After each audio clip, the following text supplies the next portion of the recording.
Should we start the workshop?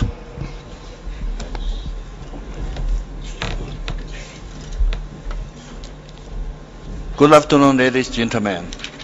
My name is Gao Xingming, in charge of the Vice Chairman of the Internet Society of China.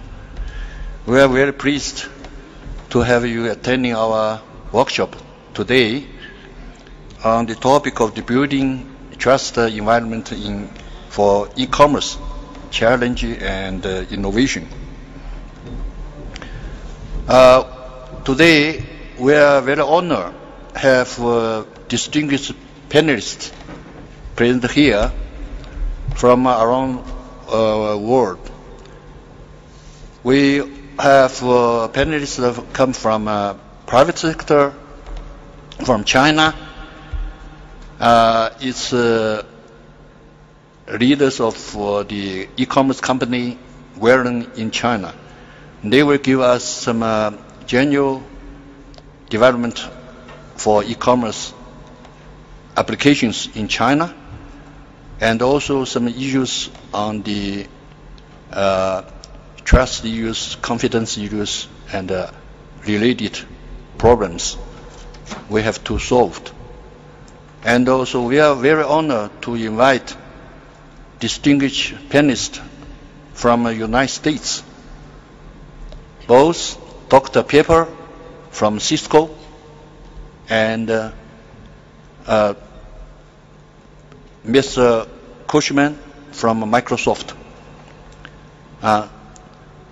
They are very well-known experts in IT sectors. Dr. Pepper is responsible for the communication policy for Cisco companies, and before that, he was server in FCC, United States. So, and Mr. Cushman is coming from Microsoft. He's expert on the trustworthy computing technology fields. And also, we are very honored to invite my older friend, Jovan. I think he's very active, play a very active role in IGF process. And and he's also a major founder for Diplo Foundations. It's based in Switzerland. Is that right? And also, I think we have panelists from the Summit Information Summit Award. It's the chairman, Mr. Peter Brooks, joined us. Welcome you. So I think today's workshop, where the purpose is, I think I can say that our purpose is two. Firstly, we will let you know what happened in China about the e-commerce development, and also what is the problems we are facing. And secondly, we want to discuss openly, focus on the trust problem in the e-commerce fields. I think it's a major obstacle for future development of application e-commerce. So I would like to invite first speaker, Ms. Pan Jing. Excuse me. Maybe I'll let our panelists introduce themselves. A few words. Afterwards, I can open the floor for all the panelists. Maybe start from Ms. Pan Jing. Thank you, Mr. Gao, and ladies and gentlemen, good afternoon. It's my pleasure to be here. My name is Jing Pan, and I'm the Vice President for iChina Group in China. We are the leading integrated digital advertising platform company, and we started 4 years ago, and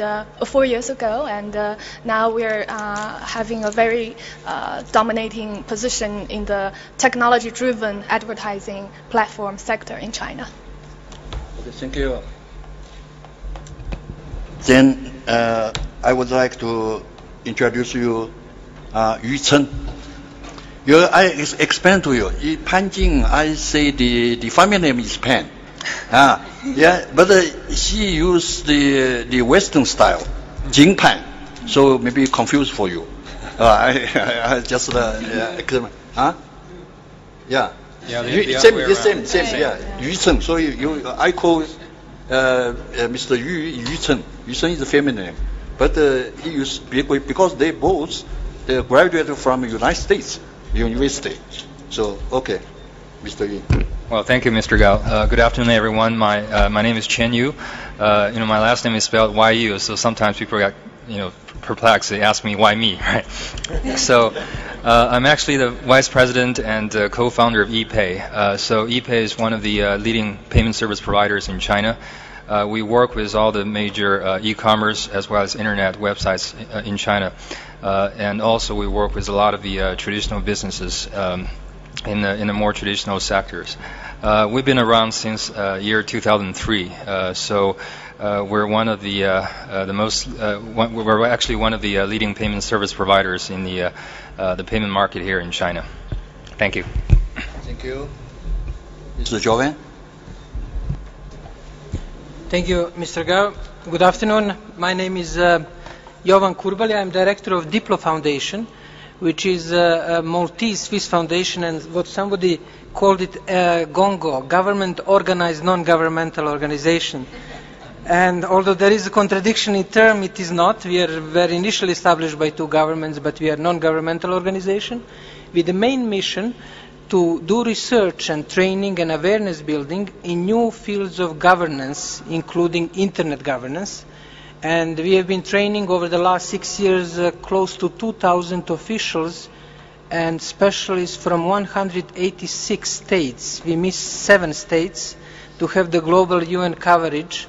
And many of our former students are now active negotiators in various ICT fora, and they participate in this forum. I have a particular attachment to Internet Society China and to China. When I was young, I used to play table tennis with Go Yaohua and Xie Saike. And then that initial teenage link to China was reinforced 7 years ago when we started cooperation with Internet Society, with Madam Hu and Mr. Gao. And I'm particularly honored to have a chance to participate in this session. Thank you. Thank you. Now, maybe Dr. Pepper, please introduce yourself. So I'm Robert Pepper, and as Mr. Gao mentioned, I'm at Cisco, where I'm responsible for our global technology policies, where I focus on working with governments to look at the regulatory and policy ecosystems that attract the investment to build out broadband internet services, and focus on issues ranging from spectrum policy, broadband policy on the supply side, but then on the demand side, because of course even if you have the networks, if nobody uses them, what's the point? And therefore, what's an important issue is the applications. And so e-commerce is a very important application, which actually drives huge demand. And as was mentioned, prior to being at Cisco, I was for quite a long time at the FCC, running the strategic planning group there. Thank you, Dr. Peppers. Now I will invite Mr. Andrew Cushman. Please introduce yourself. Thank you very much. It's an honor to be here. China is one of my favorite countries. I've been there a number of times over the last 8 years as I've been involved in cybersecurity. My role today is in the Trustworthy Computing Security Group, focused on cybersecurity policy and helping governments formulate effective and commercially reasonable cybersecurity policy. Along the way, I also use my background in product development as well as in vulnerability management to help build capability and to solve technical and non-technical security problems. In the past, I have managed the Microsoft Security Response Center. That's the team that's responsible for Patch Tuesday. I did that for 2 years, and that was enough and made me actually think a career in policy might be quite attractive. It's a pleasure to be here today. Thank you very much. Thank you, Mr. Cushman. We have honor is introduce the chairperson of the World Summit Award, Mr. Peter Brook, please. Thank you very much, Mr. Gao. I'm privileged to be here. It's a pleasure. I remember when we started the World Summit Award as the Austrian initiative to put the issue of content into the World Summit on Information Society, a process. It was actually Madame who was also very much in favor of this. And I remember that in the first year when we did it in 2003, Nasita from Beijing was one of the winners. And I was privileged enough to be there, and we were there in 2005 again, and I think we met there as well. What the World Summit Award does is it is a global mechanism in each and every year of over 20,000 products around the world in 150 countries, which go through a waterfall process of national best practice selections into a grand jury, which was this year in China, in Hong Kong, and where you then have, at the end of the day, 40 winners in 8 categories, so 5 in each of the categories. And I will be very privileged to show you today the last winners from 2010 and 2011 in the category of e-commerce, because they give us an example of what is actually the richness and diversity of when we talk about e-commerce. Because e-commerce, and I salute all the Chinese very successful friends, e-commerce is more than what we know. And what actually the World Summit Award does is it presents actually this kind of dragnet of the richness and diversity of things and projects and products, and I'm very privileged to do this, and thank very much the Internet Society of China for putting this on. Oh, thank you. Thank you very much. Now we start with first speaker is I want to invite Pan Jing. You have floor, Mr. Pan. Okay, thank you, Mr. Gao. It's my honor to open the floor. What I will do is to provide you with a brief introduction of the China e-commerce scene right now, and then raise some questions, and then I'm sure the smart fellow speakers here would provide you with the answers. This is nasty. So, I pulled out some data from a wide range of industry researchers, including Morgan Stanley, iResearch in China, Macquarie in America, etc. And in general, e-commerce in China is booming, but still in an early stage. In the past 3-4 years, the annual growth rate was about 70%.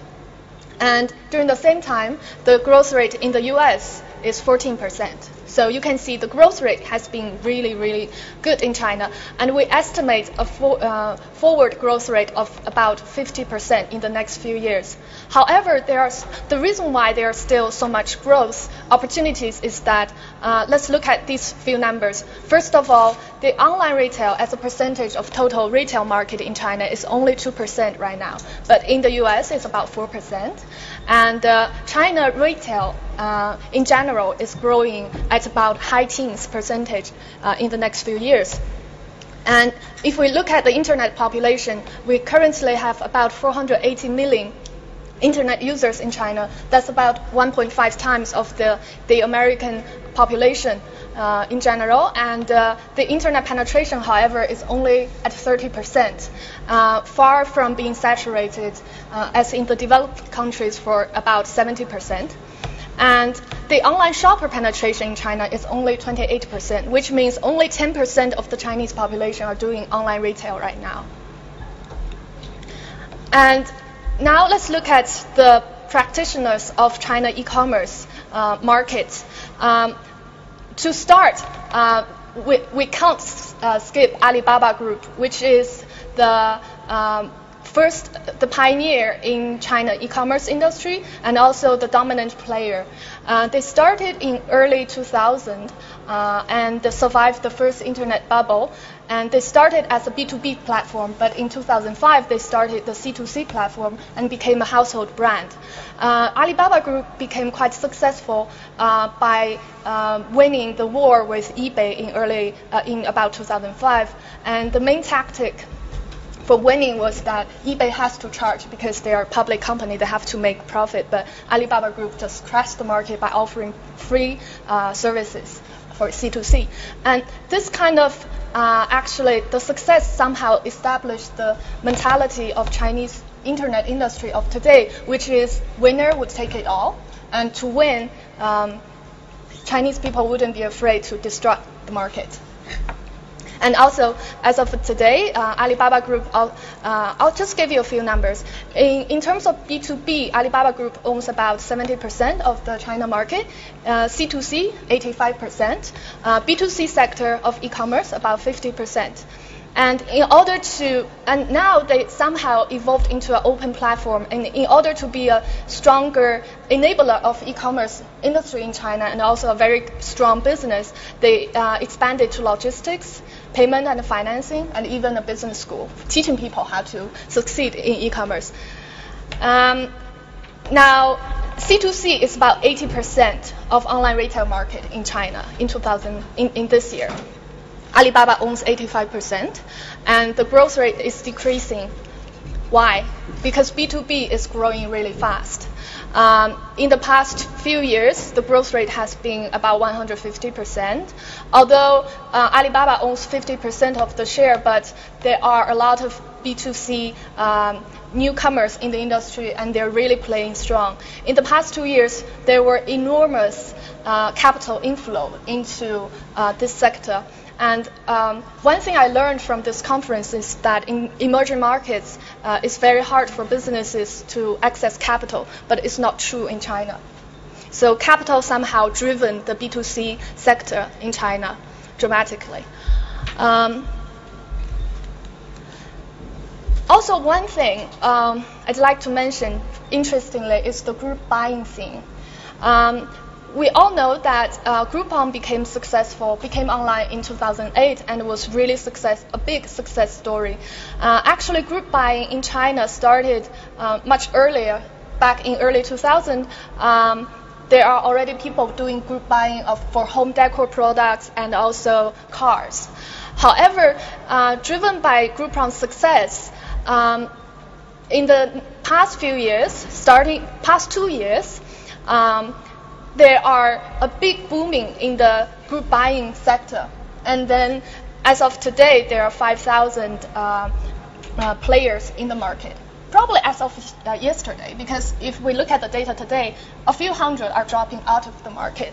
The industry has been growing so fast, and it definitely created a lot of interesting governance questions. Now I'd like to introduce a little bit of the ecosystem in China. Okay, I think my data is not showing up, but basically logistics industry is the most immediate beneficiary of the e-commerce boom in China. However, it has been growing really fast. However, in the next few years, the estimate for logistic company growth is only about 25% as compared to e-commerce growth in overall for 50%. The main hindering factor is technology and the scalability. The industry has been growing really fast, and it created problems that's not so easily being dissolved. I pulled out the comparison between China and America for 2 hours flight, the two cities that have 2 hours flight in both China and America, and then provide you the sense of the price of delivering a 2-kilo parcel between these two cities. In America, probably you're more familiar with that, it's about $20 to $30 as a slow, like 3 to 5 days delivery. However, in China, the price are all within $5 somehow, and it can go as low as $2.3. And in the usual cases between Beijing and Shanghai, these highly developed cities, we can get the parcel delivery within second day, and only for $2.3. What does it mean? That means it's very hard for international companies to compete in this market. And usually these international companies have better technology.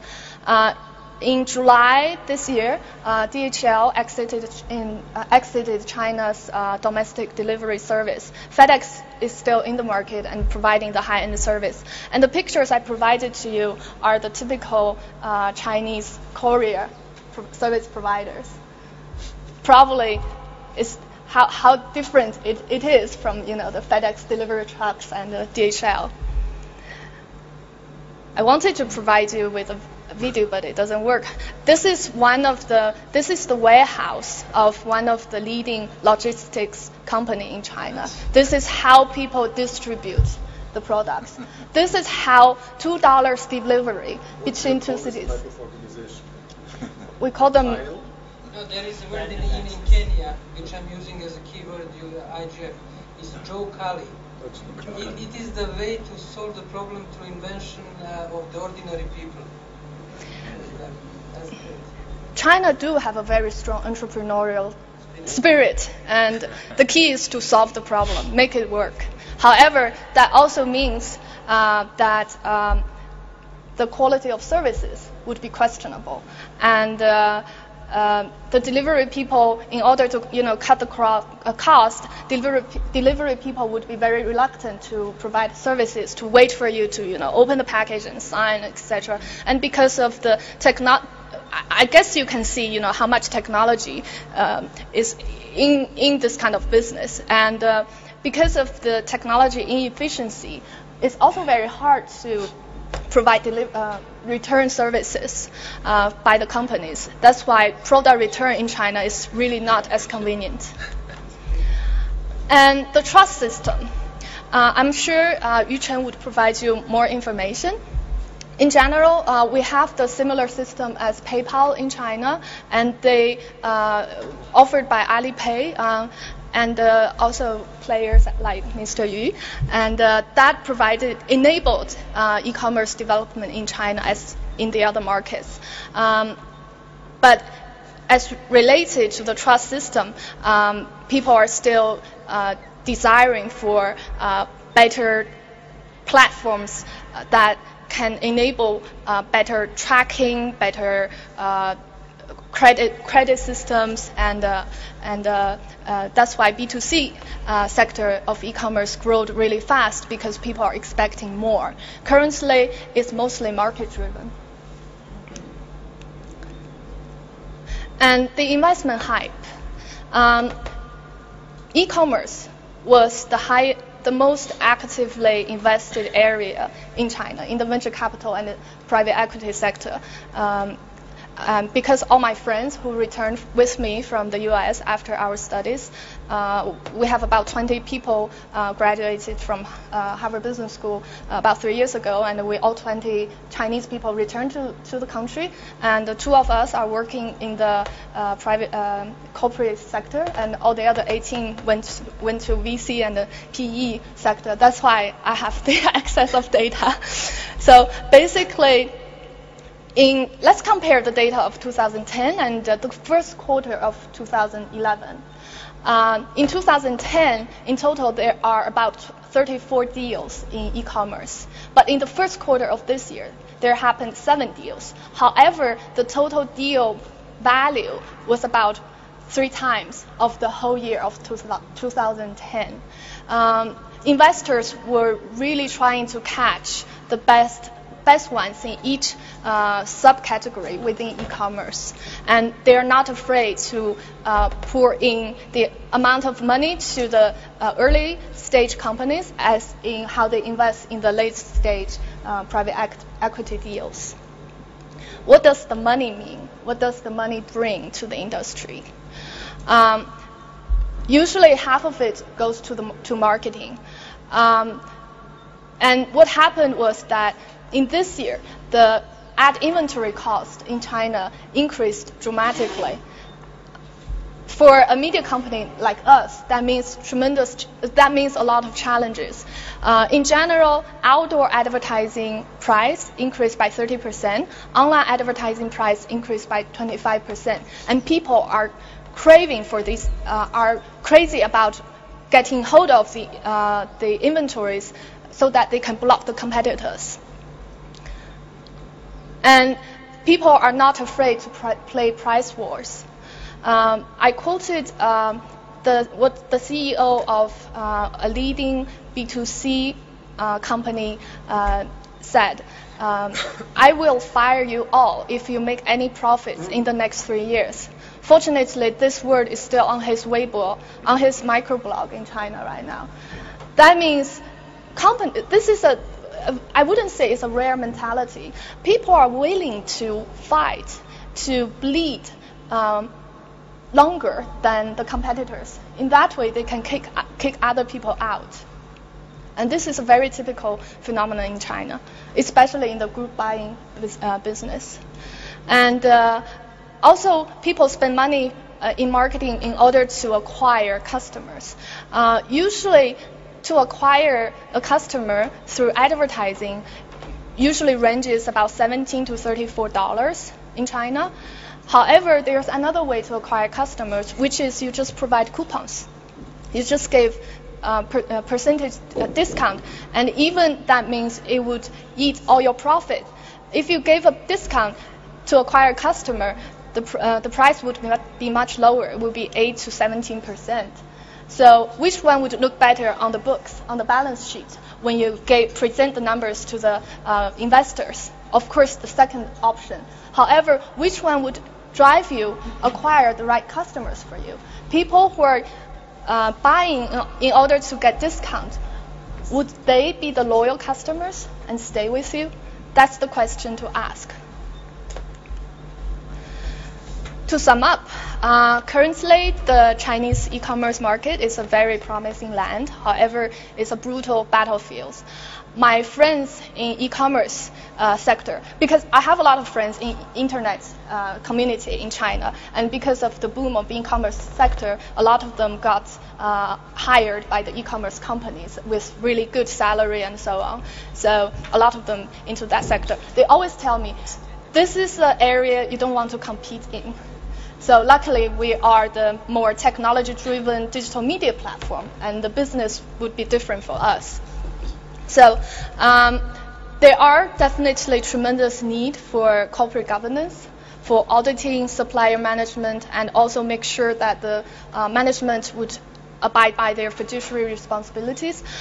And the reason I mention this is that e-commerce industry in China and also retail industry in China doesn't have that long a history, and experiences for mature corporate governance would be limited.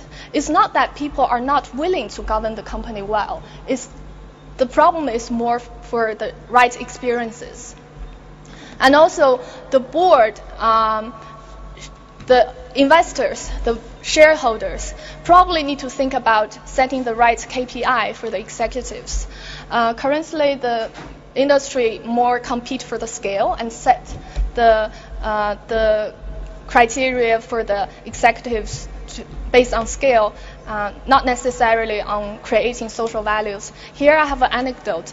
A friend of mine in a group buying company told me that his KPI is the number of offices he's able to open, and then the number of people he's able to hire, because they're really competing head-to-head with all the others to try to grab the talents and grab the resources. So what is he end up doing? He ended up hiring everybody he interviews, and that's the KPI for him. That's the thing he's going to do. And he's absolutely a trustworthy person and a smart guy. But investors really need to think about how to help the management, how to guide the executives. And also, I would mention that we do need credit rating systems, and I'll show you more examples later to demonstrate this. But my point is that we need the systems to be independent, and we also need the rating companies to be well governed and be open. I'll quickly introduce to you a little bit of what we do and provide you some technology information and experiences that could provide inspiration for e-commerce governance. So what we do is that people go to visit different kinds of websites in China. They seek information, they use social media, they play applications on the mobile internet. What we do is we put our tracking code on different medium, and then we're able to study people's behavior across different medium. Then we can segment customers and match the right ad with the right audience, and also do better measurement and make people understand better of their marketing tactics. We evolved into a platform company in China for the industry, and we supply our technology and systems to both the supplier of the internet, which are the publishers, and also we provide our system to the advertisers. What we have is the core value of our company is the data we have and the capability to use the data. On per day basis, we manage page views of 400 million and 3 million clicks, and also we reach unique visitors of 120 million. And we are able to segment people based on their region, the place they access internet, and the type of medium they use, etc. And these are the brief. Technology is really our core, and these are some screenshots. We use our technology system to manage the inventory and understand the traffic and manage billing, and we use the system to segment the customers based on different criteria. And we have our ERP system integrated with our ad delivery system, and we generate media plan, spot plan within the system and execute the campaign automatically. And also for report, we integrated third-party tracking within our system. Here, I'd like to go back to my point that in e-commerce, we need the third-party rating system. What happened with us about 4 years ago when we started the company was that advertising tracking in China is not independent. It's not provided by third party. It's usually just provided by publishers. And we think it's not fair. So we really tried really hard to push the third party tracking in concept in China. We managed different ways. We approached government entities. We approached the startup companies who are trying to start a tracking business. We approached leading providers of DoubleClick, Nielsen, Mirror Brown, etc. And what we found most efficient was to work with the businesses who have the same mentality in China. So it all happened in 4 years. We were able to work with a lot of third-party trackers and have our customers provide the customers with the right option. And business, working with business would probably be the most efficient in that way. So what we provide to the e-commerce sector, we help the customers to understand where to capture their customers, which was the best time the online shoppers are active, and what's the most efficient channel for capturing buyers, and who are more likely to buy.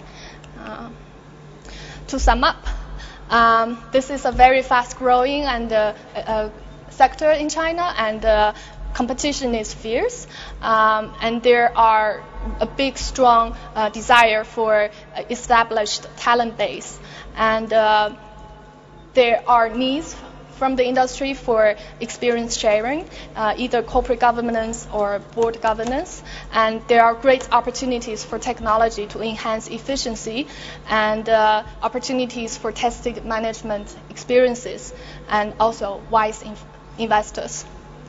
And as the leading digital advertising platform company, we're willing to enable your success in e-commerce in China. Thank you. Thank you very much, Pan Jing.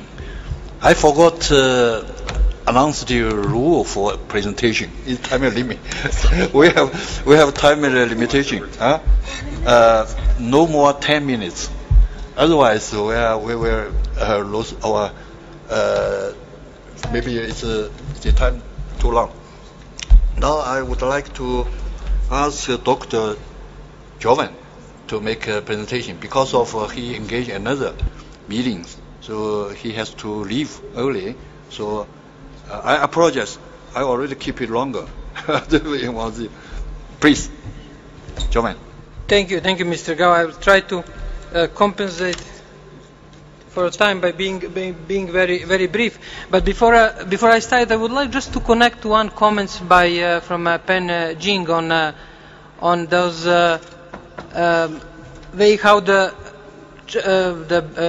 delivery is organized in China, and that element of ingenuity and creativity of ordinary people to do it. And I use the term Jua Kali, which is local term from Swahili, used in Kenya for alternative economy, which you can find sometimes on the dusty streets, where people trying to solve concrete problems by using their creativity, very often with little money and with a lot of success. And yesterday at one session I used the term Jua Kali to explain, to describe also internet, as internet was, as we all know, wasn't invented as the system that we have today. There were so many unintentional creative developments from the introduction of email, web, and we know the history of the net. Therefore, Jua Kali is probably the key word for nurturing creativity of people and nurturing trust in the modern internet economy. My presentation will be very short and will be different from an excellent presentation delivered by Pan Jing. It will focus on the social aspects of modern economy and modern society. And I think the time is very good because we are facing the crisis of the big system of endless rationality, and we are seeing that questions like trust, risk, credibility are becoming increasingly important, especially after financial crisis. And now we have the economists not anymore thinking of the big mathematical models, but discussing behavioral patterns, discussing how humans, how ordinary people react to the economic incentives. And in this context, the topic of your workshop is excellent. As you can see, the starting point is a reputation, which is essential for any activity, including economic activity. And a lot of investment and efforts that we put in our work could be destroyed in 1 minute. And I think that vulnerability is even increased in online environment, because it would be useful to make a comparison between regular meet environment and online environment throughout. Is trust different in online environment comparing to traditional environment?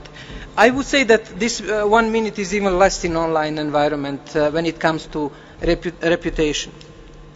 I'm usually not very skillful in dealing with. Yeah, one of those guys whose video recorders were blinking zeros for years. Good. Well, there are a few aspects of the trust which are extremely important. First, it is essentially interpersonal. We use it in economy. We use when we discuss society, but it is a trust between individuals, and that should be kept in mind. Trust requires time to be nurtured. There are no shortcuts when it comes to trust. You need to develop it over time, over consistency of particular practice. It is also socially and culturally contextual. And this is important for online environments, especially for companies who are acting on the global scale. They should keep in mind that trust is always contextual, and it has strong elements of the local cultural and the context now. Okay. How to build trust? Now, well, $1 million question, but I will focus on two aspects which I am familiar with. One is education and training, and the other is introduction of new standards for societal responsibility, standards 26,000, which are introduced by the International Standardization Organization. You are familiar with standard 9,000, which were dealing with the management procedure, 14,000, which were dealing with mainly environmental issues, and we have 26,000, but I will discuss it later on. When it comes to education and training, I have direct experience by running the online training institution for last 10 years and having close to 2,000 students. And what always fascinates me is that we have very low level of academic cheating, if I can put it in inverted commas, including plagiarism and unaccepted behavior. And we have people whom we don't know in person. Therefore, there is element of building trust in very specific environment. Fortunately, teaching and education is human-intensive activity, and people commit certain trust a priori to their teachers. Our experience is that the best way to develop trust in the teaching process, and I think some of those lessons could be transferred to e-commerce, is to use constructivist approach to teaching, basically to start from the position that students or participants can contribute as much as lecturers. And we usually say that by teaching, we are learning, and we genuinely apply that. There is a need to have a respect for the students, which is missing in some segments of our educational system for various reasons. People usually confuse respect with discipline, and those are completely two different things. Once I used to play, as I mentioned, table tennis, and one of the lessons which I have from online learning is that if you send a good rotation across the net, you will receive back good rotation, and it works very well even in online training. One has to stress ethical aspect in teaching. It is missing nowadays. We are focusing on skills. We are focusing on how to solve the problems, how to do engineering, and I think, and business schools are now introducing it. There is a need to introduce more of ethical teaching on ethics and socially responsible business. Those are three quick lessons that I can sort of share from our direct experience in online training at Diplo. And the last point is on standard ISO 26000. It is a new standard which is adopted by International Standardization Organization. It is still under the radar of many organizations, but it is the area where a socially responsible business will have to move.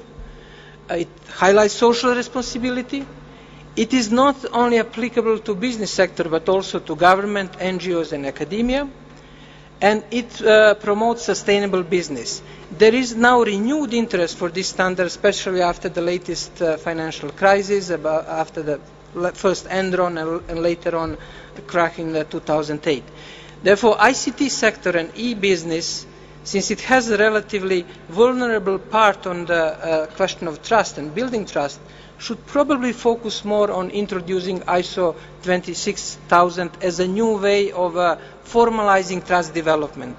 Although one should keep in mind that there are limits how far one can go with the formalization without genuine development of trust as interpersonal relation. Well, as I promised, I'm try to be short. Thank you. Thank you very much, Joan. I think because Joan had to leave, we can couple questions if you have to him. None. Okay, thank you very much. You can leave. Okay. Now, I would like to invite the next speaker. Is Dr. Pepper? Please, you have floor. Thank you. And I'm very pleased to be here and very honored to be invited. So thank you very, very much. Jovan, as you're leaving, my comments, I do not have slides, so I'm going to have some points and then a conversation, but they align completely with your presentation and your discussion in terms of reputation. The way I frame it is the importance of trust and how do we build that trust. And what we have found is that as commerce, both online and offline, develops and it migrates from brick and mortar to e-commerce based upon local, and then so it's moving from brick and mortar to online and from local to global. What we're really doing is building out the corresponding trust model, and in order to do that, it's imperative that that happen, but it is happening and it's natural. It's about building reputation. And the reason is, what I'm going to discuss is precisely really what you were talking about, and that is the power of the brand. And we also heard this from Ms. Pang, right? Ms. Pan. The power of the brand is tied to the growth of the business. So the incentive structures are built around building the trust. Without that, you won't succeed in the market. So this is very nice and complementary, and I know that you have to run, so I just wanted to make that point directly, because you're not going to be there for part of the conversation. In the offline world, we have stores and brands that build their good name through history, interaction, and their character. And as Jovan points out, that can be eroded or destroyed very quickly. And in the online world, that can be destroyed even faster. So the same is not only true in the online world, it's a multiplier effect. And e-commerce has increased exponentially because, as we heard, it's efficient, it's easy to use, right? But it's had to be, and it's built around comfort and confidence. We heard about the shift from C to C to B to C, in part because of the confidence. And we had that experience here in the U.S. as well. And although we face questions about security, we read about security issues all the time, we'll hear more about them, and security needs to continue to innovate year over year. Year over year, online sales continues to increase. So notwithstanding some of the issues that we hear about, the online business, whether it's B2B or B2C, is growing and growing very, very quickly, as we saw. And along with that growth, there is a corresponding growth in the ways that we can deal with traditional problems, offline problems that are now the online. So, for example, in the offline world, there's a problem we call bait and switch. You think you bought what? You think you're buying one thing, but it turns out they deliver something else. Right? That's an offline world problem. It's an online world problem. Fraud, theft, and issues like that are problems offline in the brick and mortar world. They're problems in the online world. So as the number of transactions grows into hundreds of millions and billions of transactions, so do the incidents that we have to worry about grow. Maybe not in the percentage, but in terms of the overall number. And therefore, we have to be building responses to those issues.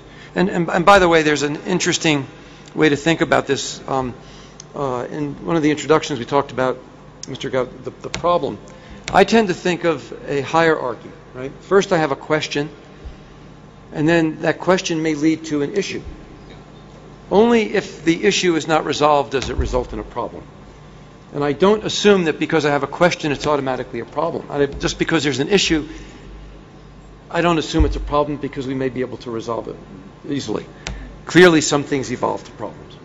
So I think we need to think about these things and not immediately leap to there being a problem. But as we go along, we build solutions. So industry itself has built brands and trusted brands, right? And the success in China of Alibaba and these other e-commerce and companies is because of the building of the trust of the brand. In the U.S., companies like Amazon, eBay, PayPal, LL Bean, Target, and then in the payments business, Visa, MasterCard, American Express, just like their brick and mortar parts of the business, people are using them because they have built trust. So each of us who have had experiences online, I'm sure, have had an experience where there was a problem. So for me, the most recent one was about 6 weeks ago, and I got a bill from my monthly bill from American Express. And I was going through the bill, and that's one of the things, by the way, part of the education that Jovan talks about. Consumers have to look very carefully at their bills. So I looked at a bill, and there was a rather large charge that I didn't know what it was. My wife didn't know what it was. But there was a telephone number associated with it, but it didn't say what the purchase was for. So I called the phone number, and it turned out it was PayPal's operation center, that a charge had been put through PayPal fraudulently, right? And somehow they had gotten a hold of my wife's American Express card number. So I was talking to American Express, and I was talking to PayPal, and literally within 15 minutes, the charge was canceled. They put out an alert on the person who put the charge on. They had canceled her card and already had sent out a new one. There are companies that you can actually work with and you build trust with. So I feel comfortable buying things online from companies that I don't know, because I use payment systems of PayPal and Amex, where they have built my trust through personal experience as well as the experience they have with others. And then there's the issue of as we want to buy things across borders, right? So there are cross-border transactions. And am I going to buy something from a company that I don't know that might be in another country? So the point is that the first thing is that the companies have a huge incentive to build trust and build their own systems for building that trust. Otherwise, they will not be successful. Secondly, as a second line of defense, there are consumer protection agencies in virtually every country. And there are bilateral agreements across countries with consumer protection agencies. And, for example, there's something called the London Action Plan, which was started in 2004, that started with 27 countries. It's now grown, where they are enforcing laws against spam. So there are a set of bilateral and multilateral agreements, because ultimately we have a world in which there are national laws. It's illegal to defraud people. It's illegal to steal things. And so what we need to do is is to make sure that when countries have a role to play, that role is to aggressively enforce consumer laws within their countries.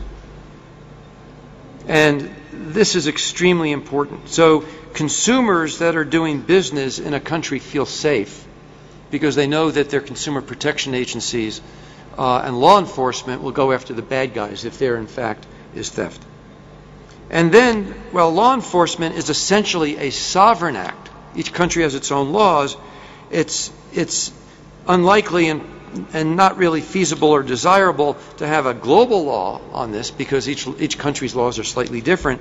And that's where the mutual assistance agreements are extremely important on, a bilateral basis. So, there are dozens and dozens of bilateral international antitrust and consumer protection cooperation agreements globally with countries. And I have a long list of them that we can talk about later. So then there are the questions about the technology. What are the technological methods that we need to give us more confidence? So the first one that's being developed and maybe you'll talk about it, is authentication. Do I really know who I'm buying from, and does the seller know who I am? And can that be authenticated in a way? And using PayPal, for example, for a payment is a very good third-party authentication mechanism. So I can be, in a sense, anonymous to the retailer. They don't actually have to know who I am. All they have to know is that I have a trusted relationship with PayPal. PayPal has authenticated me, and I pay my bills through PayPal. And what I need to know is through PayPal that, in fact, if there's a problem, I'm protected. So authentication is important, and many in the industry and the technology companies are building on next generation authentication and other technologies. And we have to recognize that one size is not going to fit all, and that we're looking at multiple approaches to authentication, and there's still a lot of experimentation going on. So we're not ready to pick one approach, but what we need to do is develop these standards and approaches through sort of global standards processes and cooperation. So I'll stop there, and we can talk more about some of these other issues, but thank you very much. Well, thank you very much, Dr. Pepper. You already raised a very clear framework how to improve the trust environment for e-commerce. Now, we want to move forward to Mr. Cushman. Yeah. Please.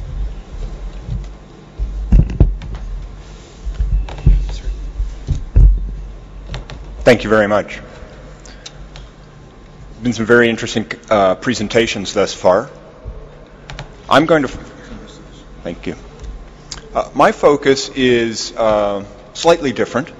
My focus is on the threats that exist today and the threats that exist tomorrow that threaten the evolution and the adoption of online or of e-commerce. So it's indirectly threatening the trust.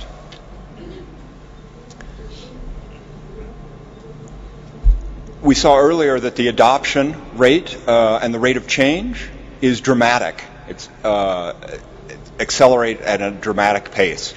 And that's just on the adoption side. I will talk about change in the technologies that are at work. And I'll also highlight that any time there is that much growth or that much money, it's going to attract bad actors. Bad guys are going to come as well. It's an opportunity for growth of malicious actors too. In fact, it's gotten to the point where today there isn't a single solution, there isn't a single actor, there isn't a single government that is able to effectively combat the threats in cyberspace.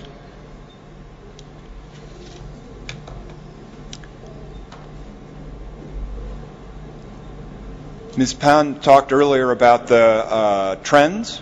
I want to highlight a couple of other trends that these are ones that we'll see over the next, that have started already, but will really take off in the next years. The number of people connected to the internet. We saw that it's only at 27% or 28% penetration of online users of the Chinese population, but then and it's a similarly small number of users or online shoppers. The number of devices that will be connected to the internet is going to explode as well, and the amount of data that exists. Without careful storage of that data, you have additional risks to online privacy. As more devices are connected, if they're not securely provisioned, that also has a negative impact. And this is just a little bit more data about some of the global trends that we see around social networking. And the thing that I would highlight out of this slide is that you don't see the same trends around the world. Facebook usage is not as large in China as it is in the rest of the world. But instant messaging is over the top.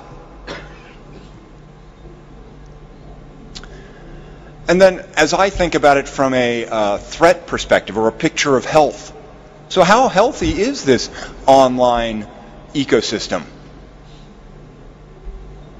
Microsoft publishes the Security Intelligence Report.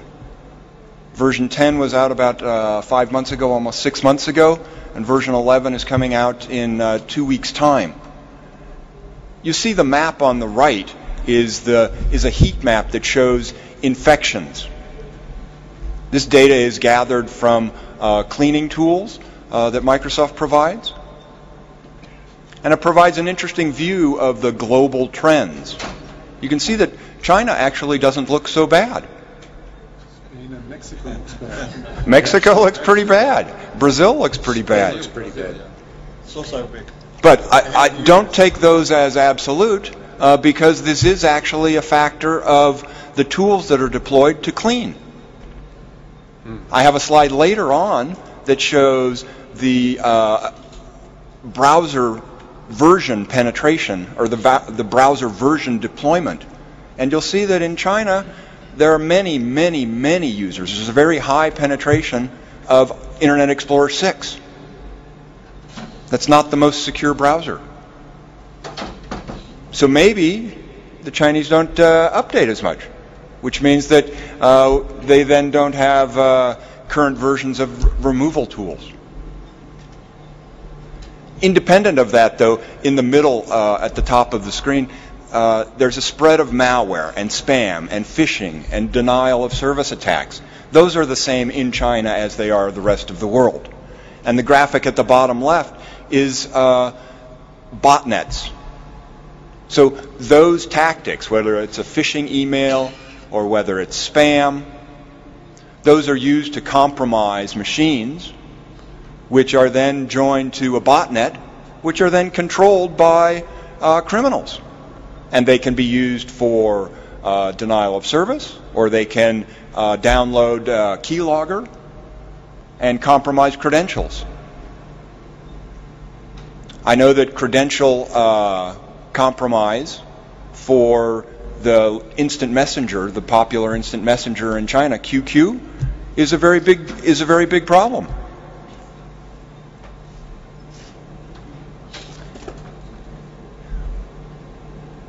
When Microsoft thinks about the cyber threat and how do we actually kind of break that problem into smaller pieces, we first think about the many different kinds of actors and the many different motives.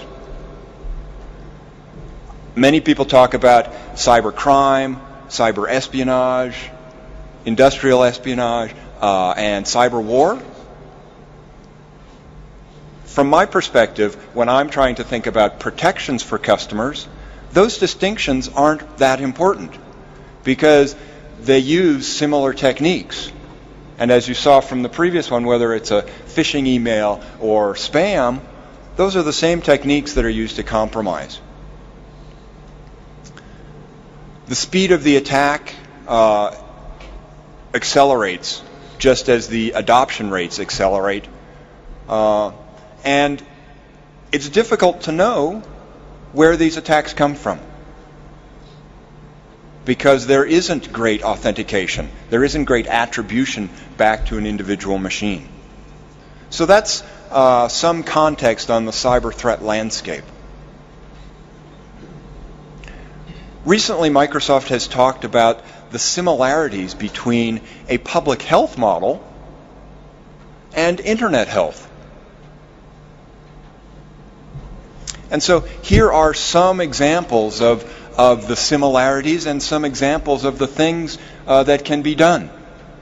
And it certainly reinforces the point that Jovan made about education. I think about this as a simplified way of thinking about this in terms of populations. When you think about public health, you think about populations. And when you think about that in the internet health perspective, you could think about that in terms of users or devices or machines.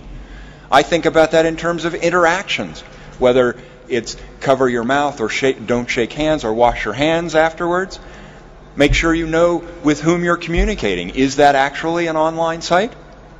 And who is buying this? Is this really Mrs. Pepper? Perhaps not.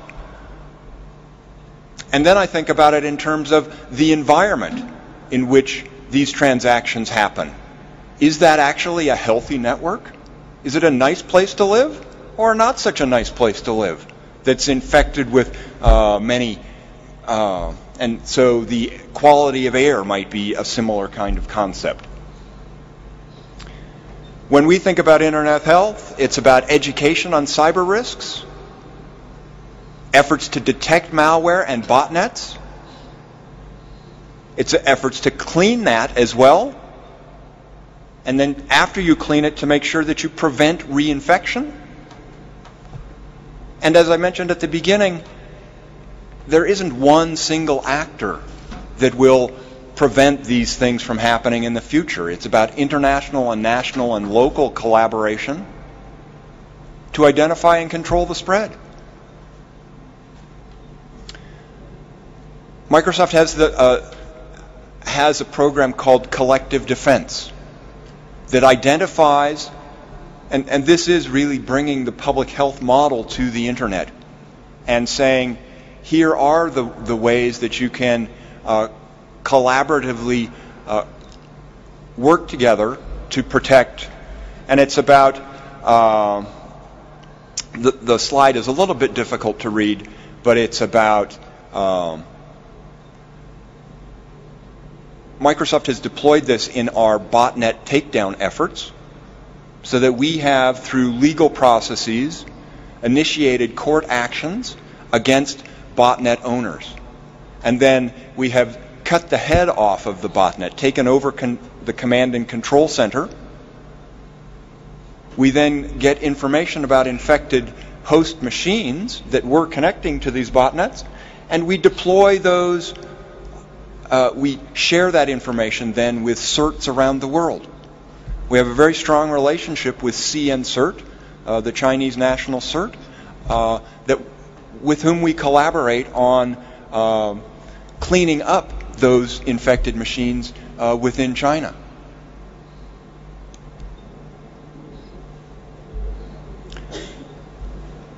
So the earlier graphic that I showed about infection rates in China, this is a strikingly different graphic where you see that, in fact, the usage rate of Internet Explorer 6 is very high in China. And that's partly because it is Internet Explorer 6, but it's also partly because there are Chinese browsers that are using the core engine in Internet Explorer 6. One of the biggest things that government and industry and users in China could do to build trust and to reduce the threat is to get on a more modern browser. I, of course, because I work at Microsoft, would recommend Internet Explorer 9 or Internet Explorer 10 when it comes out in Windows 8. But the point is the same. It doesn't matter. Get on a current version of Mozilla or of the Google browser. A more current version is going to offer better protections.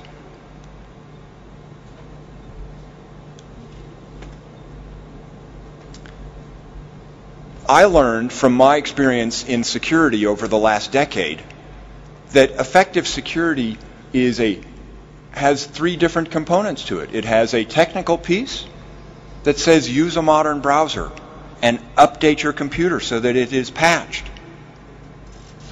But there's also a policy piece to that that says have effective laws that punish cybercrime. Have effective collaboration. Ms. Pan talked earlier about third-party evaluation of credit scoring systems. That would be another one. And there's also a human dimension to this that is about education. Those are general kinds of things. Microsoft is also specific.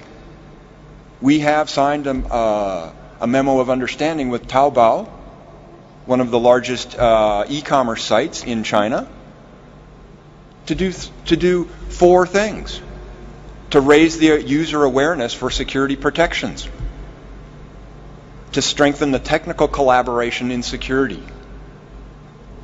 Microsoft has the security development lifecycle, and those are engineering processes that we are happy to share with Taobao about protecting users to defend against and combat cybercrimes, whether that's better protections from security essentials from Microsoft, and also to promote industry collaboration. And that's industry collaboration as well as public-private collaboration. Mr. Gao, with that, I conclude my remarks. Thank you very much. Thank you very much. Mr. Cushman is very give us some very clear picture how to deal with the stress on internet, and also it's very interesting to know the Microsoft they raised the idea for setup of the internet health, like public health systems. It's very interesting. It's a new idea. Thank you very much. Now I want to invite Mr. Yu Seng to make an introduction. Okay. Thank you, Mr. Gao. Hello, everyone. I'm very honored to be here. And as we're running a little bit late, so I'm going to be very brief.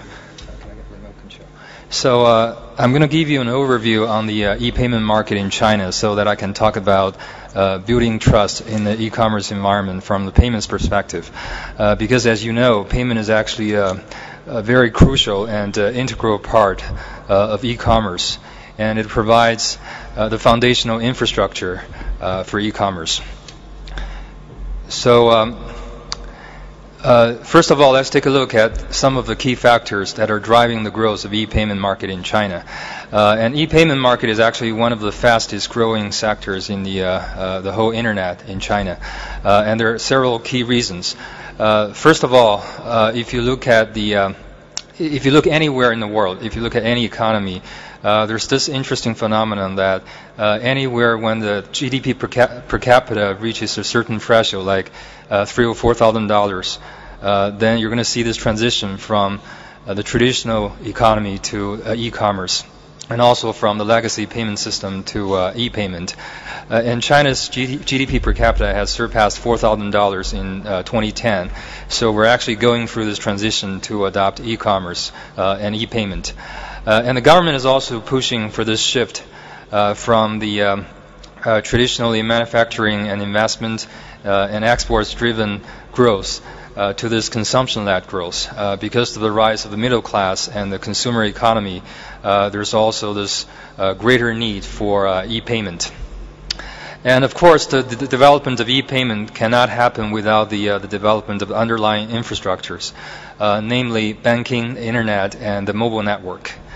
And we're also seeing this change of consumer habits in China's consumers. Because traditionally there's this saying that the Chinese do not believe in anything that's not visible, right? We Chinese only believe in tangible things. But if you look at the younger generation, online shopping has actually become the primary means for shopping, right? Some of the people actually buy everything online. And of course there's also the rise of e-commerce. Because the internet is actually going through this transition from a pure content and information-driven platform to a transaction-driven platform. And payment to transaction is just like what search is to information, right? So the role that payment is going to play in the internet is just like what the role of the search engines played in the past. Now, of course, the payment is not only about e-commerce, it's also about the traditional industries. So we're also seeing this electronification of a lot of the traditional sectors. For example, like the air industry, right? The air travel industry as well as the telecom industry. There are a lot of these traditional businesses that are going for digital economy, and they're going through this transition to adopt e-commerce and e-payment as well. So let's take a look at the set of statistics, and some of the numbers here, Ms. Pan already talked in her presentation, so I'm just going to walk through these slides very quickly. Now, the first slide shows the development, the market growth of the e-payment. As you can see, the e-payment market has enjoyed some explosive growth in the past 5 years.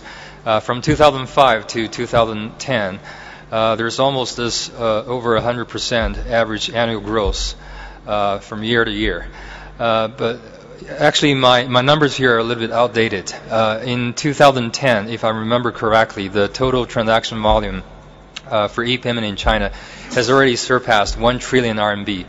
That's roughly about 150 billion US dollars, and is expected to reach over 3 trillion RMB within 3 years. Now, the interesting thing is that even with this transaction volume, the total e-payment, online payment market is only about 3% of the total bank card payments. What that means is that the e-payment market is still at a very early stage. It's still in its infancy. Now, I just talked about the growth of the e-payment market. As I said, it cannot happen without the development of the underlying infrastructure. Now, if you look at the banking infrastructure, basically this slide shows you the number of the bank cards issued in the past 10 years. And believe it or not, China actually has one of the largest infrastructure for bank cards, with over 2 billion cards issued by various domestic banks.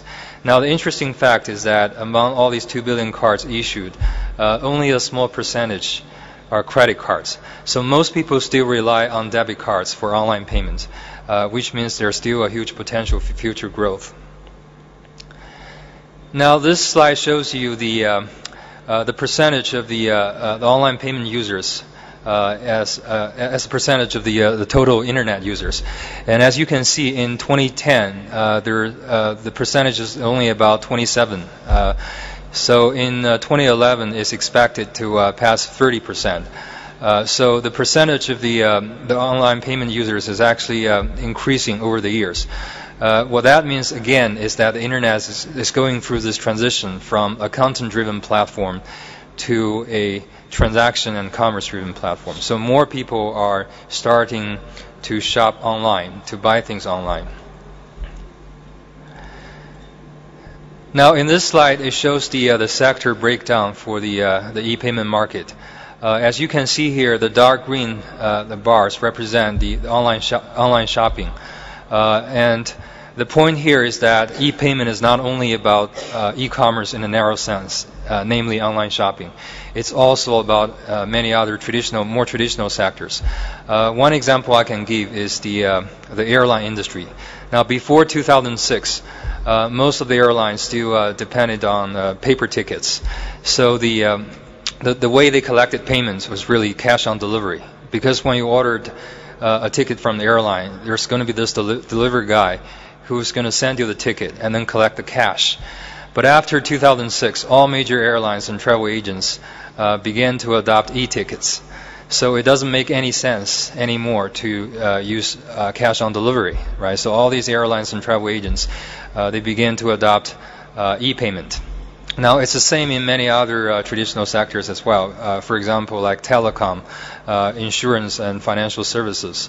So what this means, again, is that e-payment is not only about e-commerce, it's also about providing payments for traditional industries. So the electronification of the traditional sectors has also become a big driver for the adoption of e-payment.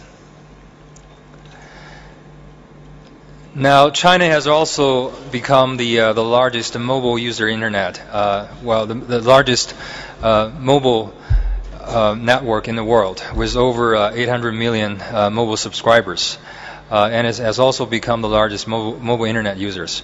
So that means it's also going to drive the adoption for mobile payments. Now, the interesting fact again here is that the penetration for mobile users is still relatively low, right? This is probably the 2009 data, right? It's still the China's penetration rate is still below the world average. So as you can see, China has already become the largest mobile user base and also the biggest internet user base, but it's still under-penetrated and under-monetized. Now, if we look at the internet ecosystem, there are three fundamental elements. Basically, there are information, transactions, and people. So any internet business is actually a combination of these three elements. Now, information is just about portal and search, and transactions is just about online shopping and e-commerce, and people is just about online communities and social media. And you've probably heard about the three kingdoms of China's internet, which is also referred to as BAT, B-A-T, right? It's basically Baidu, Alibaba, and Tencent. So Baidu is focused on information, right, because it's the largest search engine in China. And Alibaba is focused on transactions because it's the largest e-commerce platform. And Tencent is focused on people because it's the largest internet community. Now, why is payment important, right? Because if you look at the evolution of the internet in China, it's basically going through different stages. Now, if you look at 10 years ago, most of the Chinese companies that went IPO were basically big portals and search engines. So that was the age of portal and search, because back then people perceived the internet primarily as a platform for sharing information. And 5 years ago, if you look at the internet companies that went IPO, most of them are actually online gaming operators, right? So that was the age of the digital entertainment and applications. And these days, if you look at nowadays, the three major trends in China's internet are basically e-commerce, social media, and mobile internet. And as the emergence of the e-commerce, there's going to be a greater need for e-payment. And so are the two other areas for social media and mobile internet. And I'm going to talk about that more later in later slides. Now let's get back to the talk about trust, right? Because trust is actually an issue anywhere in the world. But I think it's more of an issue in China's internet and China's e-commerce. And there are many factors that could be contributing to this.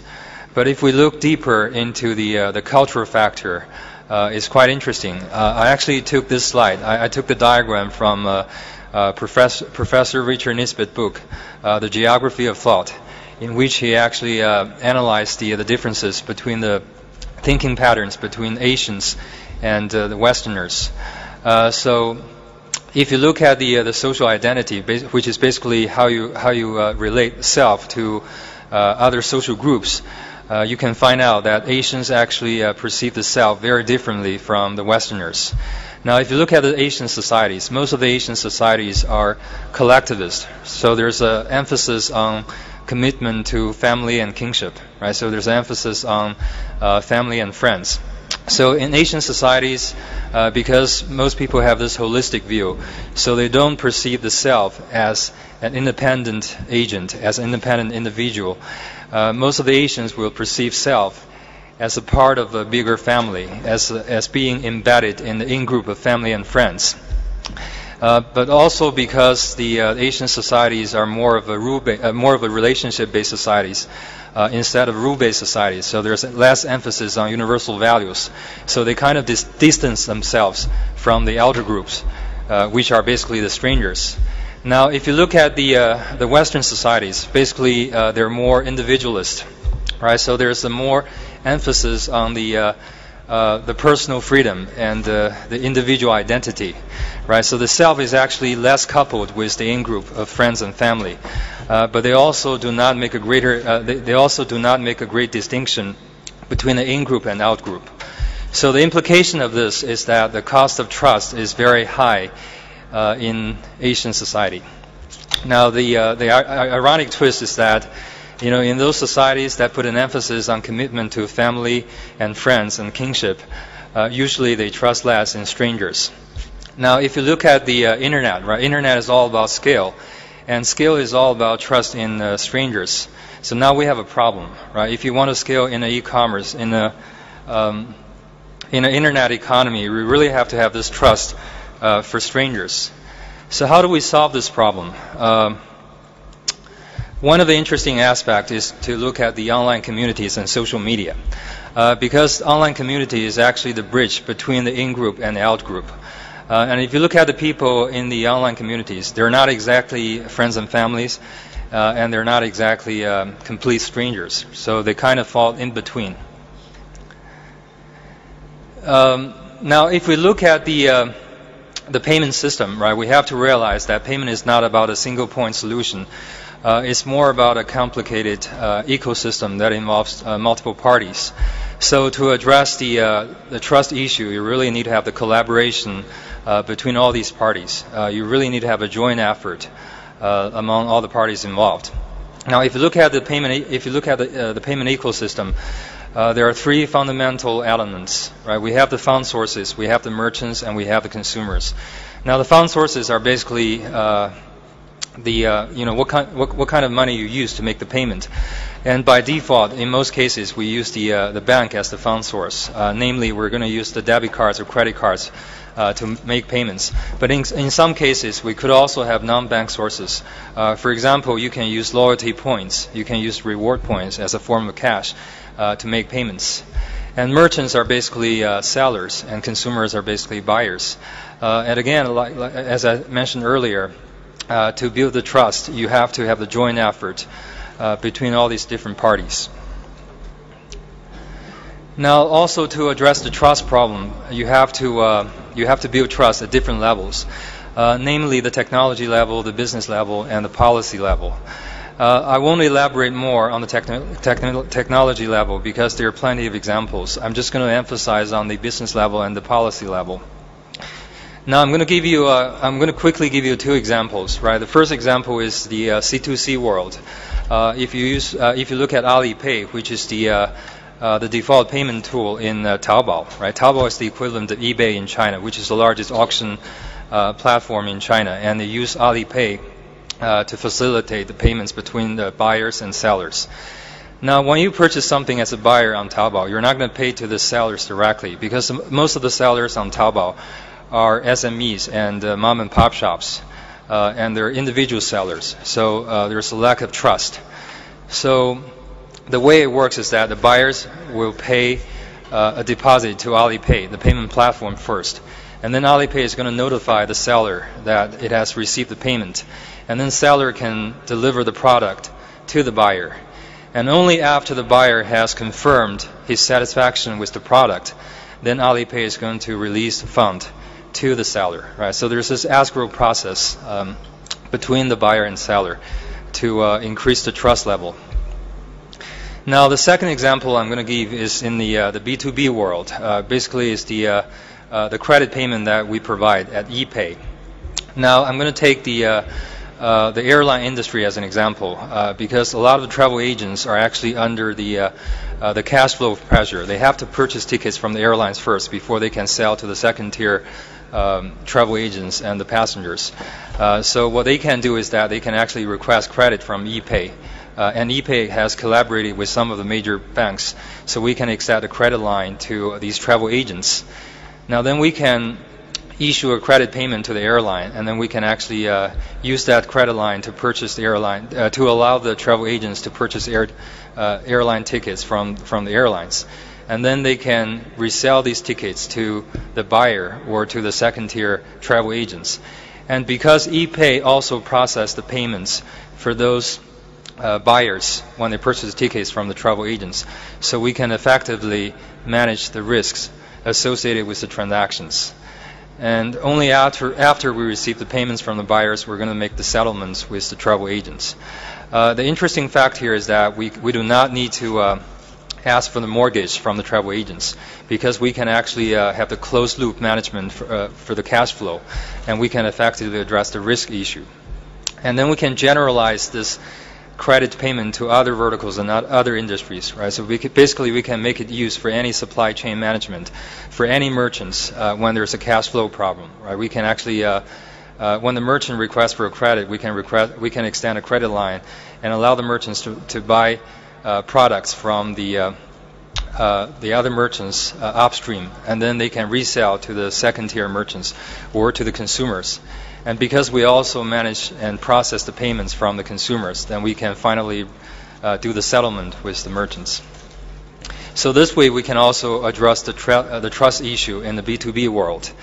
And in this model, ePay has effectively become a financial tool, not only a payment utility. So I talked about the how to address the trust issue at the business processes level. And I'm also going to quickly talk about the how to address the trust issue at the policy level. So basically, if you're looking at the regulatory environment, we have a three-tier regulatory environment in China. On the top level, we have the central bank, which is the People's Bank of China, who issues the licenses and also is the main body of regulation. And below the central bank, we also have this payment association that consists of all the major banks as well as the payment providers. So the principle is really to emphasize on the self-disciplinary and also the self-regulatory approach. And at the bottom level, we have the payment providers such as ePay and Alipay. Now, in one of my earlier slides, I talked about the three major trends in China's internet today, which are e-commerce, social media, and mobile internet. So I'm going to briefly talk about the influence of mobile internet and social media on e-commerce and e-payment.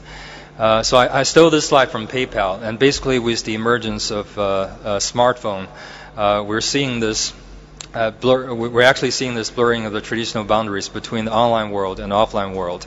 And taking iPhone App Store as an example, when someone purchases an application from iPhone's App Store, he's actually making a download through the internet. It actually has nothing to do with the carrier. And although the transaction happens on the iPhone, it's actually just an extension of the internet. And if you look at the China's internet, a lot of the major banks and e-payment service providers are also leveraging the mobile tools. For example, every time when you purchase something using a credit card issued by any major domestic bank in China, they're going to send you a verification short message. And when you receive that message, you know that you actually use that credit card for online purchase. So the mobile phone has already become an integrated verification tool for this online process, for online payment process, and also the e-commerce process. Oops. Sorry.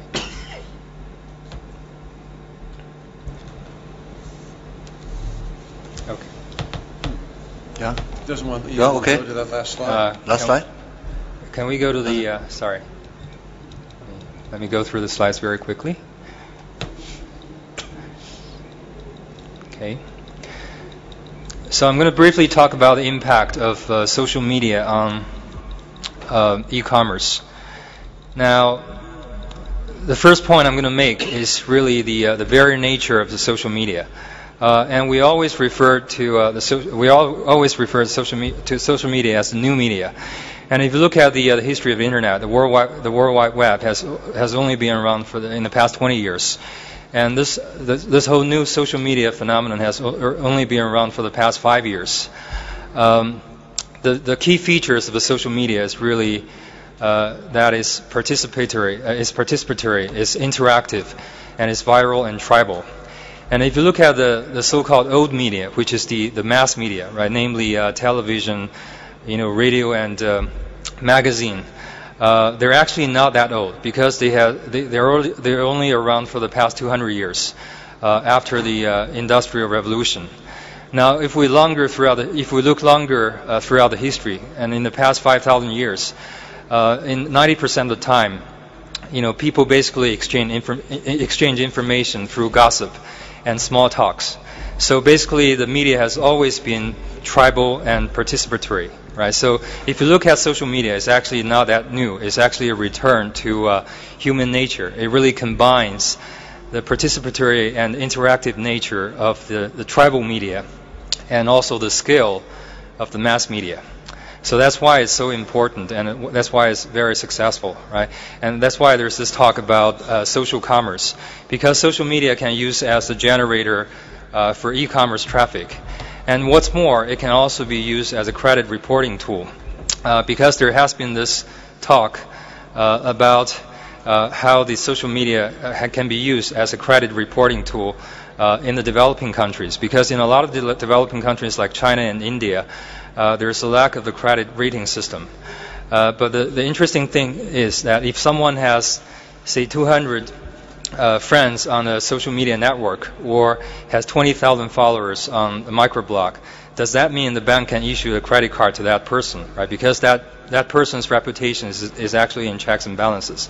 And right now that is only in speculation, but I'm sure in the near future there's going to be something interesting coming out from this.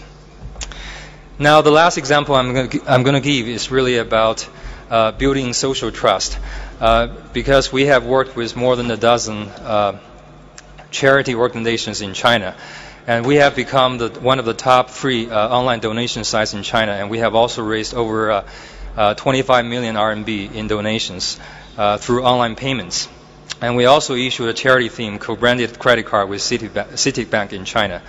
Now, the interesting thing about online donation and online charities in China is that it really echoes the spirit of the internet, which is the long tail effect.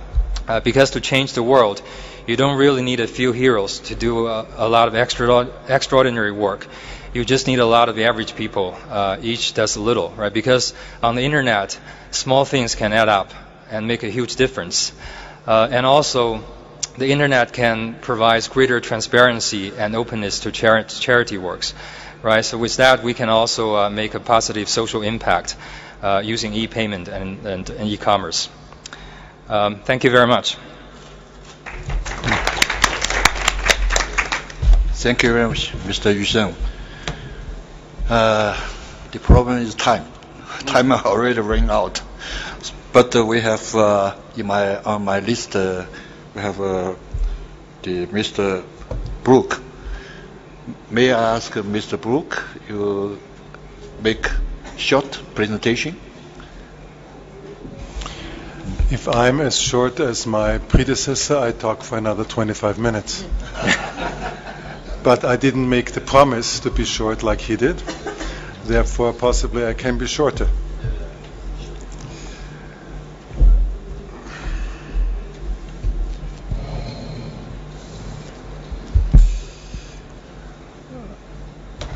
First of all, thank you again for the invitation. For the purpose of this session, I put together basically three things. I give a short overview what the World Summit Award does in the context of Internet as a good practice forum which we are here today.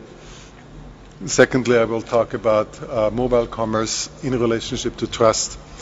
And thirdly, I will talk about e-commerce in relationship to trust. Let's see if it works.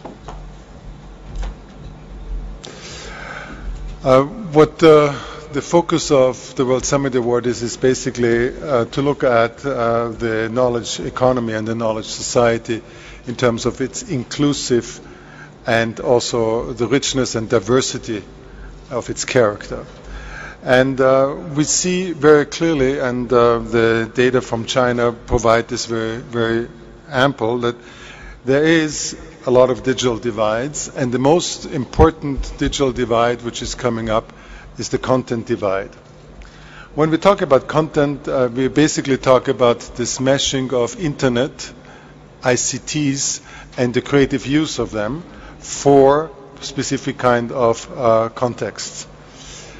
And what the World Summit Award does is it takes the agenda of the World Summit on Information Society seriously in terms of digital divide, content gap, and local content. When we talk about digital divide, most people still talk about the access divide. But there's also a cost divide, and there's a skill divide, and also usage divide, and you saw some of the data from China show you very clearly what the usage divide is. Most importantly, however, there is a content divide, and some of the work which the IGF has done in the last 3 years has been very, very critical to close this content divide a little bit in terms of the URL and the top-level domains and other issues. But the content gap is something which is serious because of the richness and the diversity of projects and products. And what we are actually doing is we're using the global mechanism of a contest scheme to basically close this and to show people what they are doing. The World Summit Award is, and the Internet Society of China is part of the family, I must say, and I'm happy to say. It's an invitation project for everybody to participate, as long as there's an open contest, and its authority lies on the independence of its jury. What it delivers to people is symbolic capital, relationship capital, and network capital to the small and medium-sized producers who are producing actually the most interesting solutions. So some might not be able to survive easily in the Chinese market where the winner takes all, and to cut costs, people are just very brutal. But you will see some of the innovations are really interesting in that sense. So let me then look at what we do in terms of the various different kinds of platforms. Here, the winners from the mobile platform.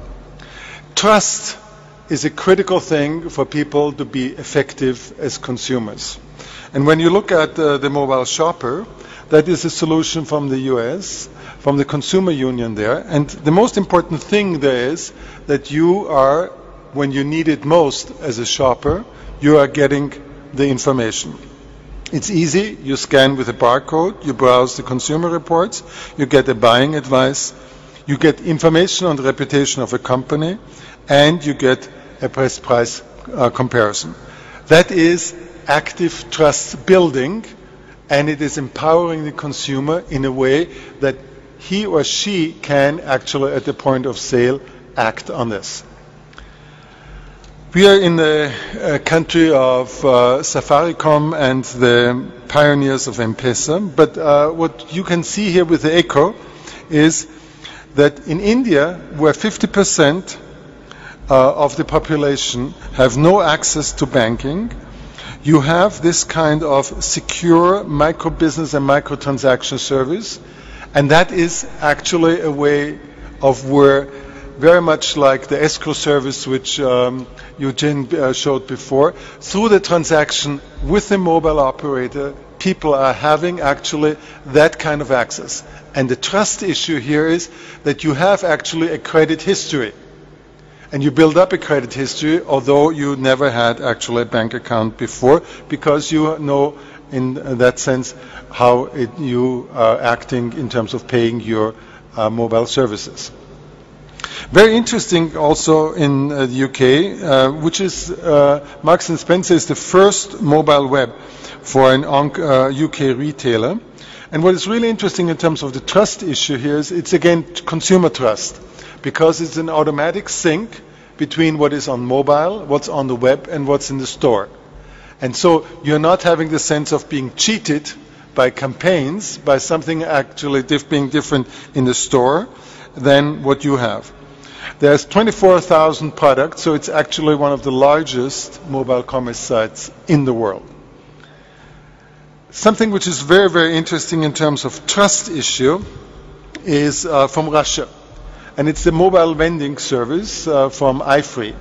What is really interesting here is it enables small and medium-sized vending operators to set up vending machines, not just at a low cost and to minimize the downtime, but they are enabled through the mobile payment to make sure that they are free of vandalism, that they are getting actually not cheated for the payments, and that they are actually able to do business even when store hours are closed. Lastly, and that is something which is very interesting in terms of excellence, Rail Navigator from the Deutsche Bundesbahn, which is the train operator. What does trust mean here? It means that you have real-time travel information on tram, bus, ship, train, subway, in terms of where you want to go. And how this is done is by the integration of a GPS where you are. You put in your destination, and if you are the fastest way going there is by foot, then you can also go by foot. Let me just then come to the examples from the winners in this year, which we selected in China. when we were there with a grand jury in April. And here the first one is Aeroscan. And Aeroscan is interesting insofar as it is a cost-effective service for people who are small and medium-sized businesses in their business of surveying, architecture, and also design, to develop actually 3D modeling of any area and object using digital pictures without having to have access to a CAD system or a 3D laser scanner. What is really interesting here is that it integrates the workflow. And the trust issue absolutely is critical here in terms of doing this between the designers, the consumers, and also the teams which operate on this. And this is an issue which we are coming back to a number of other times as well. Here what you have is interesting in terms of the use of social media for marketing, and that relates to some of the other issues which were said here before.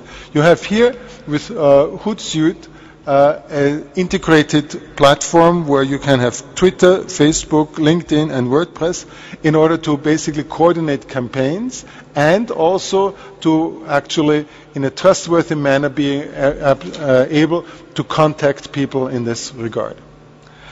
From Canada, we moved to the United Arab Emirates, and here this is something which is very interesting as an e-tendering solution for construction companies. There are 600 active customers on this, the largest construction companies in the United Arab Emirates, and anybody who knows what corruption means is that the e-tendering for construction projects is absolutely essential.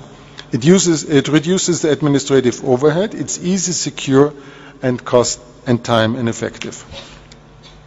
Let me come to the last one, which is STAR. That is something interesting because it comes from Ghana. And there the issue of trust is triple. First of all, you have here a 3D tracking from on existing and also self-generated maps for fleet management services in all of West Africa. What it does is it creates automatic route reports. And the interesting thing here is it does so based on fuel consumption, and it gives you the best route on that basis. It allows drivers to invoice on basis of the mileage, and what it does is, because of transparency, it discourages dishonest drivers. But it also, what it does, it is a system to retrieve vehicles if they are stolen, and also to track actually the most efficient routes for people if they want to use their fleets in an optimized fashion. Thank you very much for giving me the chance to show you in a very brief fashion the winners of the World Summit Award in the mobile and also in the Thank you very much. Thank you. Enlarge the view of what trust can mean. Yeah, a lot of case studies you have done. It's very interesting, very good. Thank you very much. Very good. I think we have no time for discussion and comments for a long time, but maybe I will open floor only for 2 questions or comments. If you have. Okay, please.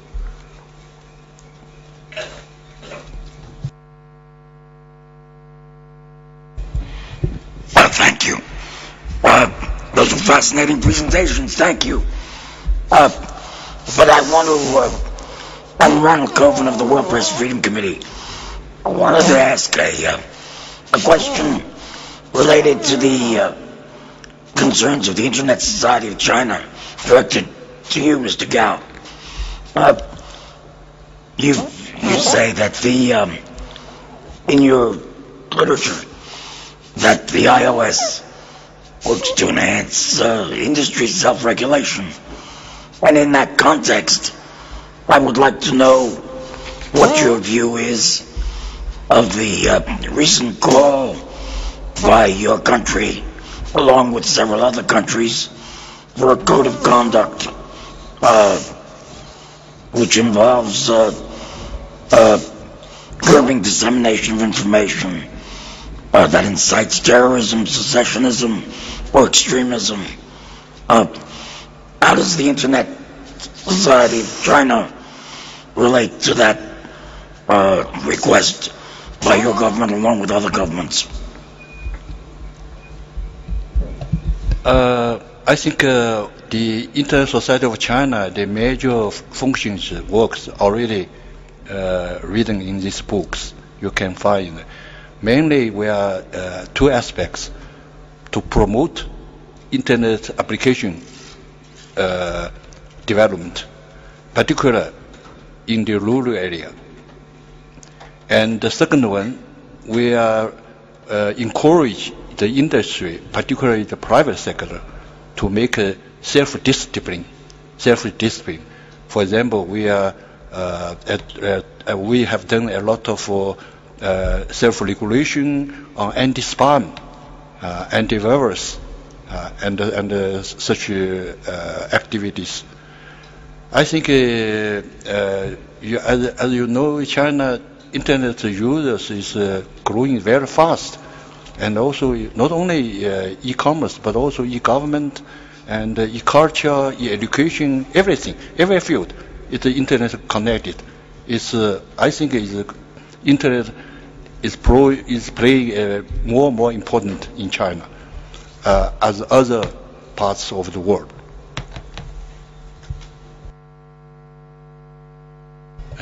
Okay. Hi, this is Edmund. We were talking about brand, well, not really brand, but reputation, and as we build in the e-commerce, and I was very much impressed by the photo that Jing Pan shared in terms of how the logistics are, and I'm sure a lot of the parcels get missing because of that. No. But I guess what I sort of kind of a question that I want to ask is when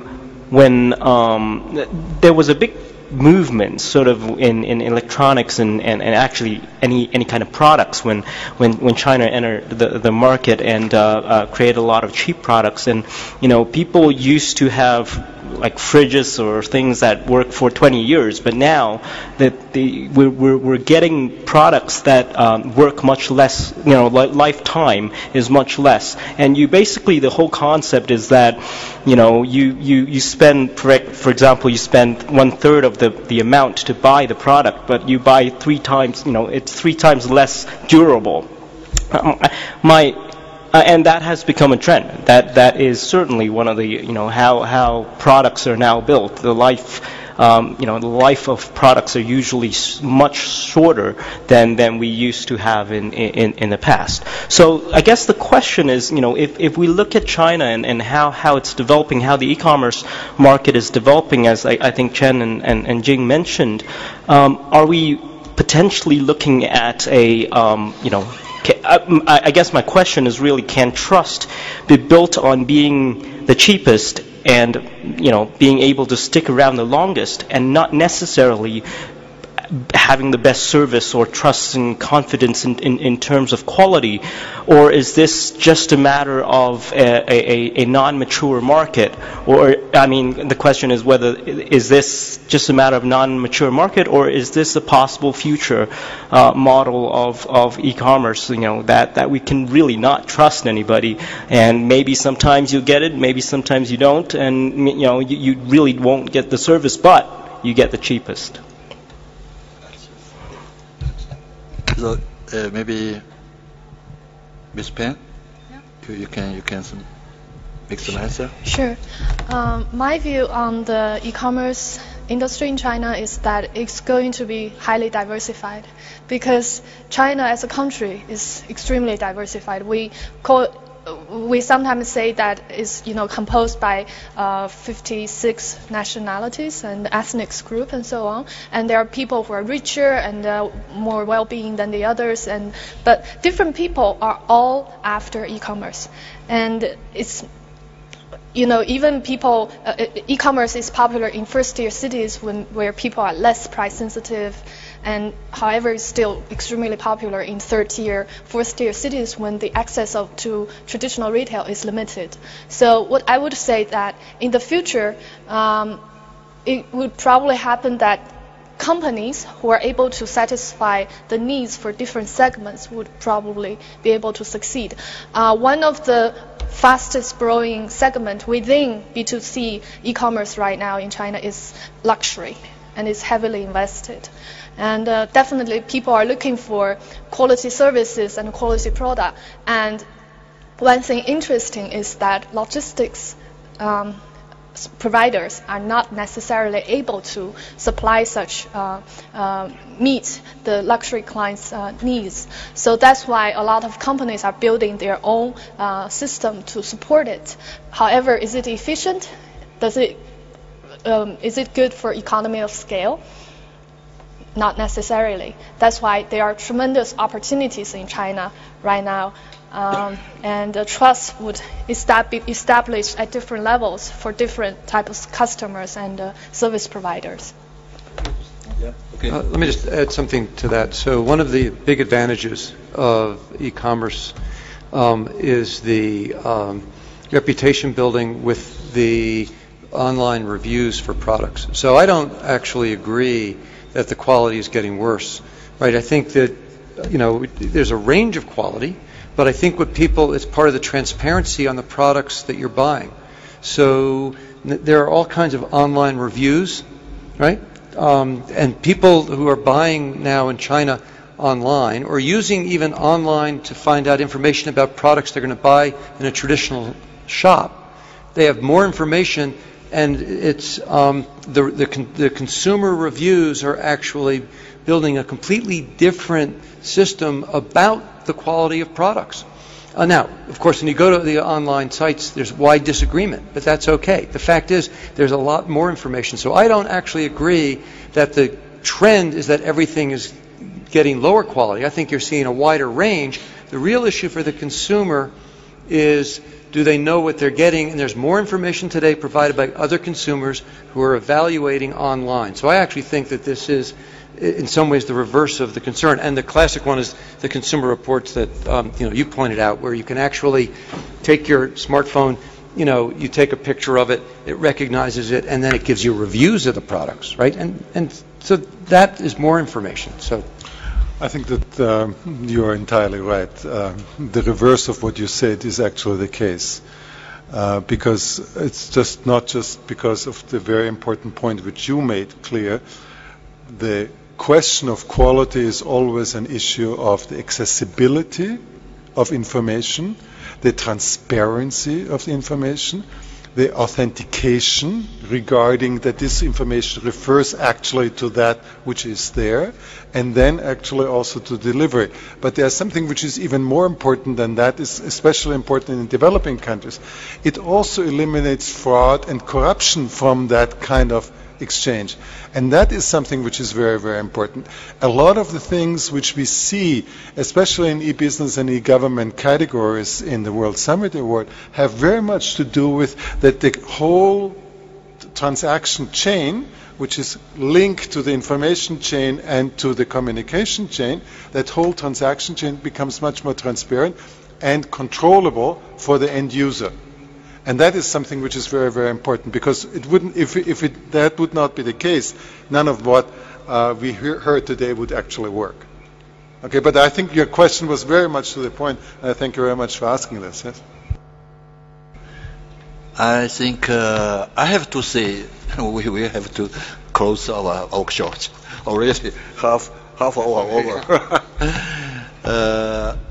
Finally, I think our workshop very valuable, very interesting, and so I would like to thank all the panelists for your contributions, and also for audience joining us for a long time. So I hope maybe next year in IGF we will continue our discussion on e-commerce trust environment. Thank you again. Thank you.